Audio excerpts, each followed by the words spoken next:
Nous bénissons le Seigneur pour le retour de Maman Chantal. Est-ce que nous pouvons acclamer pour le Seigneur?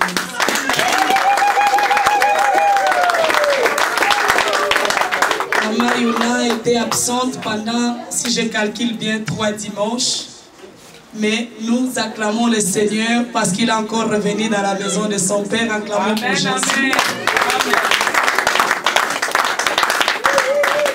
Et maintenant, acclame pour toi-même parce que tu es toujours...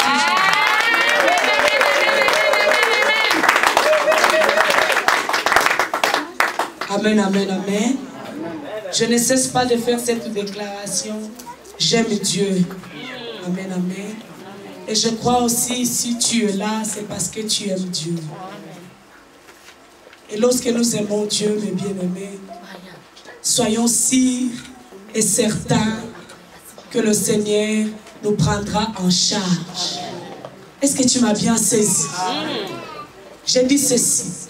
Toi qui aimes Dieu, sois sûr et certain que l'Éternel te prendra en charge. Tu ne m'as pas saisi. J'ai dit ceci. Si tu aimes Dieu, ce soir je veux te dire, sois sûr et certain que l'Éternel te prendra en charge. Lorsque Dieu te prendra en charge, il te donnera de quoi manger, il te donnera de quoi se vêtir, il te donnera tout. Amen. Moi, c'est pas Papa Miguel qui m'a pris en charge, mais c'est Jésus qui m'a pris en charge. Est-ce qu'il y a quelqu'un qui m'a saisi? Si je me souviens bien, je demande 50 € aujourd'hui à Papa Miguel. Demain, 50 €. Après demain, 20 €. Je crois bien qu'il me dira non. Tu exagères, maman. Tu n'as pas la gérance. Mais chaque jour, nous se présentons devant le roi et nous le demandons. Il n'est jamais fatigué de nous faire du bien. Oh, Seigneur. Il n'est jamais fatigué de nous donner ce que nous désirons avoir. Voilà pourquoi, mes bien-aimés, détache-toi. Maudit soit l'homme qui se confie à l'homme, mais heureux l'homme qui met sa confiance à l'Éternel. Dieu te prend en charge. Amen. Alléluia. Voilà pourquoi tu dois garder le calme, la confiance ferme au Seigneur. Quelles que soient les tribulations, dis Seigneur, je sais que tu me prendras en charge. Il est le futur. Il est le garant de ton futur. Amen, amen, amen, amen. Est-ce que tu m'as compris? Il est le garant de ton futur. Ton assurance peut louper de te rembourser, mais Jésus n'oublie jamais les bienfaits de l'homme. Amen. Si le roi ne pouvait pas oublier les bienfaits qu'il a, l'oncle d'Esther, Mardoché, voilà. Si le roi ne pouvait pas oublier ce que Mardoché avait fait, combien plus forte raison notre Dieu? Il n'oublie pas ta fidélité, il n'oublie pas tout ce que tu poses comme acte positif devant lui. Un jour il viendra, il va te récompenser. Amen. Nous avons passé une semaine bien chargée, mais par la grâce du Seigneur, il continue à nous donner la force. Amen, amen. Hier, je n'arrêtais pas à courir derrière les hommes de Dieu pour supplier de prendre ma place. Mais eux aussi, j'étais occupé. Je dis, bon, quelle que soit la fatigue, je vais quand même annoncer la bonne nouvelle. Rapidement, nous allons passer à notre thème de ce soir.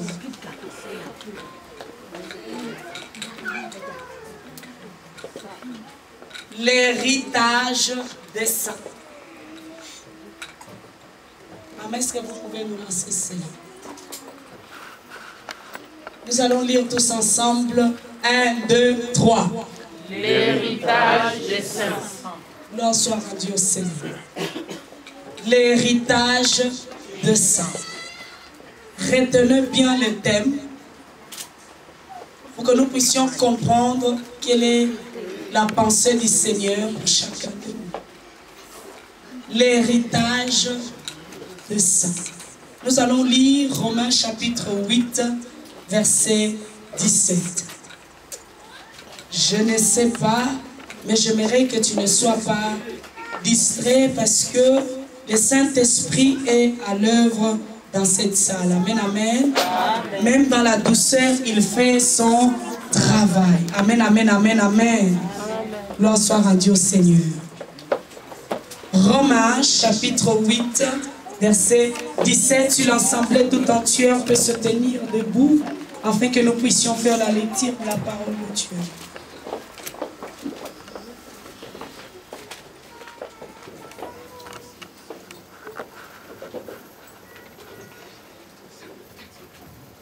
Nous pouvons commencer à partir du verset 14, maman, jusqu'au verset 17, s'il te plaît. Je lis la sainte parole, amen. Amen. Car tous ceux qui sont conduits par l'Esprit de Dieu sont fils de Dieu. Et vous n'avez point reçu un esprit de servitude pour être encore dans la crainte. Mais vous avez reçu un esprit d'adoption par lequel nous crions « Abba Père ». L'Esprit lui-même rend témoignage à notre esprit que nous sommes enfants de Dieu. Or, si nous sommes enfants, nous sommes aussi héritiers, héritiers de Dieu et co-héritiers de Christ, si toutefois nous souffrons avec lui, afin d'être glorifiés avec lui. Amen. Nous pouvons prendre place, s'il vous plaît. Merci. Les versets 17 dit ceci. Or, si nous sommes enfants, nous sommes aussi héritiers, héritiers de Dieu et co-héritiers de Christ.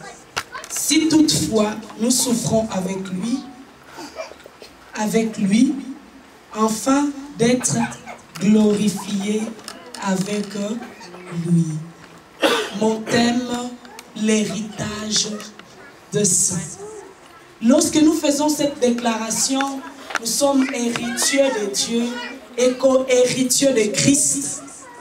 Et je pose la question à chaque personne qui est dans cette salle, qu'est-ce que nous avons hérité de la part de Dieu? Et qu'est-ce que nous avons hérité de Christ? Je crois que nous allons avoir du mal à répondre. Mais ce soir, par la grâce de Dieu, nous allons comprendre qu'est-ce qu'en réalité nous avons hérité de la part du Seigneur. Les lecteurs de la Bible le savent très bien que la loi, en fait, exige que l'héritage d'un père soit transmis, si vous voulez, au fils aîné de la famille. Ça, la loi juive l'exige. Et ceux qui marchent jusqu'aujourd'hui, selon la loi, qui n'ont pas encore compris la grâce, sont sur ces principes-là, si vous voulez, que l'héritage du Père appartient au fils aîné de la famille. Mais il était contraire à la loi romaine. La loi romaine dit ceci, que lorsque le fils aîné hérite de ses parents l'héritage, il est obligé de partager avec ses frères. Saisissez-moi très bien. Dans la loi romaine, lorsque l'aîné reçoit l'héritage du père, il est obligé, en fait, de partager cet héritage avec d'autres enfants que le père ou la mère a laissés. Pour la loi juive, nous allons donner un exemple que ceux qui lisent la Bible les connaissent bien. Les héritiers d'Abraham. Lorsque nous lisons la Bible, l'Éternel apparaît à Abraham. Il dit ceci, que celui qui naîtra dans ta maison sera ton héritier. En quelque sorte, c'est lui qui va hériter toutes les promesses que j'ai données par rapport à l'alliance que je fais avec toi. Et si nous regardons les logiques des choses, Abraham a eu 2 fils, Ismaël et Isaac. Et si nous regardons très bien, comme la loi exigeait que le fils aîné, c'est celui qui devait obtenir l'héritage de son père, je comprends par là que Isaac n'était pas bien placé pour recevoir l'héritage d'Abraham. Est-ce que vous avez compris? Pourquoi? Parce que avant Isaac, la personne qui est née, c'est Ismaël. C'est-à-dire, Ismaël fut l'aîné de la famille. Et s'il respectait réellement la loi, saisissez-moi très bien, s'il respectait réellement la loi, celui qui devait être héritier d'Abraham devait être Ismaël et non pas Isaac. Lorsqu'Abraham a eu Ismaël par Agar, bien sûr, l'étrangère qui n'est pas la femme de la promesse, je crois que dans le cœur d'Abraham, il se disait que non, c'est lui qui doit hériter, mon héritage, c'est Ismaël et non pas Isaac. Pourquoi? Parce qu'à cette époque-là, Sarah n'avait pas encore d'enfant. L'Éternel sonde dans le cœur d'Abraham et apparaît pour la seconde fois. Abraham lui dit ceci: non, tu dois déplacer Ismaël de ta maison. Moi-même, je le prendrai en charge parce qu'il est ton fils. Mais ce n'est pas lui qui doit hériter l'héritage que tu as. Est-ce que vous avez compris? Moi-même, je le prendrai en charge. Pourquoi? Parce que il est né de toi. Je fais alliance avec toi. Je lui prendrai en charge. Si vous lisez l'histoire d'Agar, lorsqu'elle était en train de pleurer dans le désert, l'Éternel n'avait pas laissé cette femme comme ça, mais il a envoyé son ange venir vers Agar et lui dit: ne t'inquiète pas, je suis le pourvoyeur. Cet enfant n'est pas l'enfant de la promesse, mais il fait partie de l'alliance. Amen. Est-ce que vous êtes là? Je dis, Dieu te prendra en charge. Amen. Cet enfant n'est pas l'héritier, mais il est né dans l'alliance. Je lui prendrai en charge. Sa postérité sera nombreuse,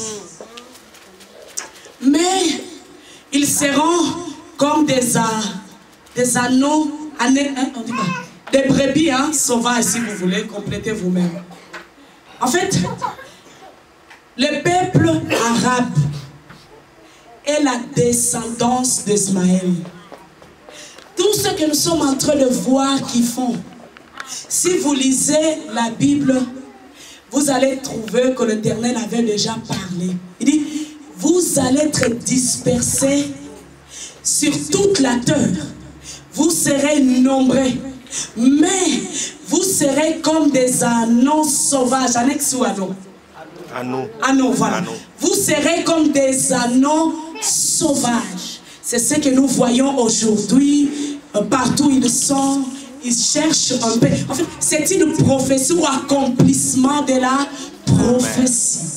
L'Éternel se tourne vers Sarah et lui dit, c'est de toi que l'héritier naîtra. Oh. Lorsque nous lisons Galates chapitre 4, verset 19, nous allons comprendre, apôtre Paul nous détaille bien cette histoire. Il dit que 2 fils sont nés dans la maison d'Abraham. N'oubliez pas notre thème. Notre thème est l'héritage de sang. Lorsque je dis héritage de sang, je dis héritage des Élis. Amen. Amen. Amen. Alléluia. Apôtre Paul dit ceci. 2 fils sont nés dans la maison d'Abraham avec deux femmes différentes. La première femme, c'est Agar. Il précise bien. Le mot Agar, ça veut dire en arabe mont Sinaï.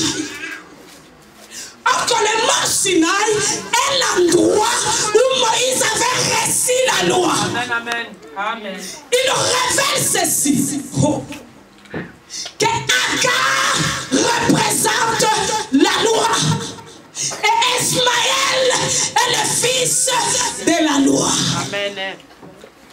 Je dis bien l'héritage de ça. Allez lire à la maison pour que vous puissiez comprendre ça. Galates 4. Ismaël est le fils de la loi. La loi, c'est la chair. La loi est tout ce qui est donné en fait pour que l'homme fasse des efforts pour atteindre Dieu.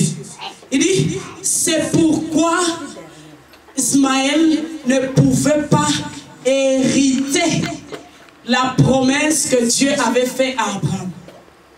Mais Sarah est la femme libre, représente la grâce. C'est lui qui devait hériter en fait. L'héritage d'Abraham n'est pas celui qui est né de la loi. Car celui qui est né de la loi est cher. Mais celui qui devait hériter la promesse est celui qui est né de la grâce. Amen. Alléluia. Amen. Je suis enfant de Dieu. Au moyen de ma foi, amen, par la grâce. Amen. Alléluia. Amen. Je ne suis pas enfant de Dieu par mes propres forces. Si Dieu nous a choisis, ce n'est pas parce qu'un jour nous avons décidé de l'appartenir, mais parce que nous étions déjà élus de la fondation du monde. Alléluia. Nous sommes les enfants de la femme libre, de la grâce et non pas de la loi. Il dit, voilà pourquoi Isaac pouvait hériter la promesse, parce qu'il est l'enfant de la grâce.